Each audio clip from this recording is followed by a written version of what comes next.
আমরা পরিষ্কার করে বলতে চাই, বাংলাদেশের আগামী যে সংস্কারের প্রশ্ন, বিচারের প্রশ্ন, এটা একটা অপরিহার্য প্রশ্ন। বিচার ছাড়া এই রাষ্ট্রের নতুন যে যাত্রা, এটা সম্ভব হবে না। কেননা রাষ্ট্রের কাজই হচ্ছে ন্যায় বিচার প্রতিষ্ঠা করা। রাষ্ট্র জনগণকে ঐক্যবদ্ধ করে তার সমস্ত নানা রকম দ্বন্দ্ব, পার্থক্য ইত্যাদি সহ সে জনগণের মধ্যে এইসব দ্বন্দ্ব পার্থক্যের মীমাংসা করে তাকে ঐক্যবদ্ধ রাখার চেষ্টা করে, এবং সেটা করে সে আইনের মাধ্যমে, এবং সেই আইনের উপর দাঁড়িয়ে সে ন্যায় বিচার দিতে পারে বলে এই ঐক্য সে সফল হয়।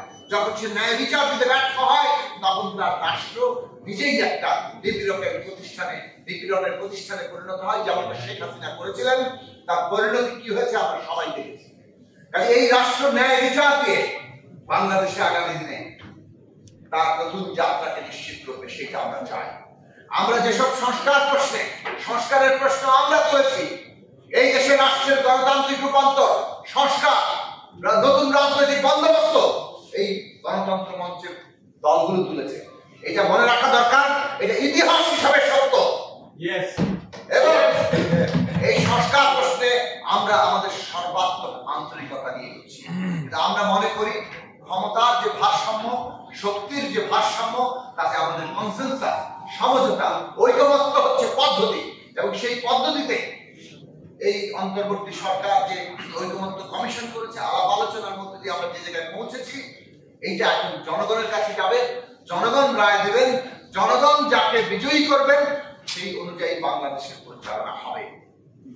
আর সেই কারণে সংস্কার সম্পন্ন করার জন্য আমরা নির্বাচনের কথা বলি। বিচার, সংস্কার, নির্বাচন এই মুহূর্তে বাংলাদেশের প্রধান জাতীয় স্বার্থ, এবং এই স্বার্থকে ক্ষতিগ্রস্ত করা একটা আত্মঘাতী অবস্থানের সামিল। কাজেই প্রত্যেকের এই উপলব্ধি থাকা দরকার যে আমরা বাংলাদেশকে যাতে বিপদগ্রস্ত নির্বাচনের তারিখ ঘোষিত হয়েছে, মধ্য ফেব্রুয়ারির মধ্যে নির্বাচন হতে হবে। বাংলাদেশের নির্বাচনকে ক্ষতিগ্রস্ত করার কোন তৎপরতা এই দেশের জনগণ মেনে নেবে না। জনগণের মধ্যে ঐক্য দরকার, যাতে নির্বাচনের মধ্যে দিয়ে আমরা সংস্কার সম্পন্ন করতে পারি এবং বিচার প্রক্রিয়া এগিয়ে নিতে পারি। আজকে অনেকেই বলছেন যেন নির্বাচন হলে বিচার আর বন্ধ হয়ে যাবে এবং সংস্কার হবে না। এটা অত্যন্ত একটা মিথ্যা প্রচারণা। বাংলাদেশে আগামী দিনে যারাই রাষ্ট্র পরিচালনার দায়িত্ব পান, কেউ যদি বিচার এবং সংস্কারের প্রশ্নে কোন রকম আপোষ কিংবা বেইমানি করে, বাংলাদেশের জনগণ তাদের ক্ষমতায় থাকতে দেবে না। এইটা আমাদের পরিষ্কার করে মনে রাখতে হবে। এবং সেই লক্ষ্যে গণতন্ত্র মঞ্চ অঙ্গীকারবদ্ধ, গণতন্ত্র মঞ্চ সেই কাজ করবে এবং এই বিচার, সংস্কার, নির্বাচনের মধ্য দিয়ে বাংলাদেশের গণতান্ত্রিক উত্তরণকে সম্পন্ন